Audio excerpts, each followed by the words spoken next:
पूज्य श्री वल्लभाचार्य जी की 84 बैठक है, उनमें से सबसे अधिक बैठक महाराज ब्रज क्षेत्र में है। जतिपुरा की बात है, भक्तमाल में आती है ये घटना। उनके साथ बड़े सेवक होते हैं। जब महाराज वल्लभाचार्य जी श्रीनाथ जी की सुंदर सेवा करते हैं, सुंदर उनको स्नान करवाते हैं, सुंदर मखमल के गद्दे मखमल के रुमाल से उनको पोंछते हैं। गुलाब जल महाराज आप जाकर देखो, एक से एक ऐसी वस्तु जो आपको अपने घर में नहीं मिलेगी ऐसी वस्तुएं मिलेंगी।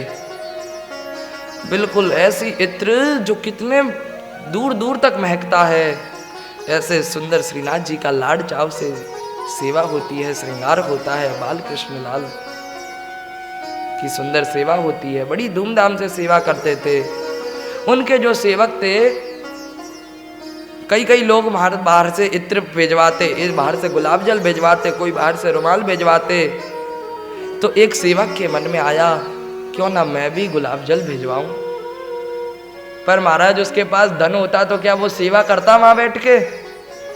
वो भी बंगले में रहता और थोड़ा कुछ भिजवा देता, वो सेवा नहीं करता। सेवा करनी बड़ी मुश्किल है, और धन होते हुए सेवा करनी बड़ी मुश्किल। लोग कहते हैं पैसा होगा तो खर्च करेंगे, पैसा होगा तो धर्म कार्य, पर वास्तविकता यही है कि पैसे आने के बाद धर्म करना बड़ा कठिन हो जाता है।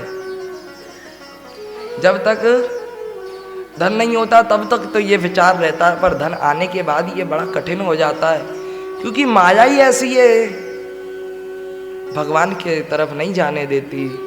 उसके मन में आया, मैं भी गुलाब जल का भोग, गुलाब जल अर्पण करता, उनसे स्नान होता, आदि कार्यों में प्रयोग होता।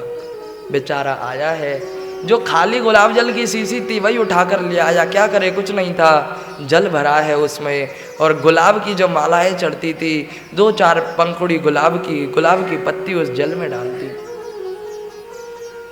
2-4 दिन बाद वो जो गुलाब की पत्तियां उसमें घुल गई है। सुबह प्रातः का भोर का समय है। श्री वल्लभाचार्य जी श्रीनाथ जी को सुंदर स्नान करवा रहे हैं। आज श्रीनाथ जी स्नान स्वीकार नहीं कर रहे। उनकी तो बातें होती है ना महाराज, श्रीनाथ जी के आज आनंद नहीं आ रहा, तो ये गुलाब जल हटाया, दूसरा मंगवाया कि इसमें भी आनंद नहीं आया। दूसरा नहीं, तीसरा मंगवाया, इसमें भी आनंद नहीं आया। 5-6 बदल दिए, जितने रखे थे इत्र लगा लिया, सब लगा लिया। श्रीनाथ जी ने कहा आनंद नहीं आ रहा, तो क्या करे? का उस शिष्य के पास जाओ, उस सेवक के पास जाओ, उसने मेरे लिए लाड चाव से गुलाब जल बनाया है, उसको लेकर आओ। जब वल्लभाचार्य जी के सेवक उसके पास गए, वो डर गया। वो सेवा करता था और अचानक बुला लिया तो कहीं मुझसे कोई चूक ना हो गई हो। उसको बुलाया, फिर उसको वापस भेजा, कहा तेरे द्वारा बनाया हुआ गुलाब जल। अब वो चौंक गया, मैंने तो किसी को बताया भी नहीं था, कैसे पता चला? वल्लभाचार्य जी ने आज उसको गले से लगाया कि तेरी सेवा से श्रीनाथ जी प्रसन्न हुए। और जब उस गुलाब जल, वो गुलाब जल भी नहीं था, बस जल था, उसमें गुलाब की पंखुड़ियाँ डाल दी थी, उससे जब स्नान करवाया, श्रीनाथ जी मुस्कुरा गए।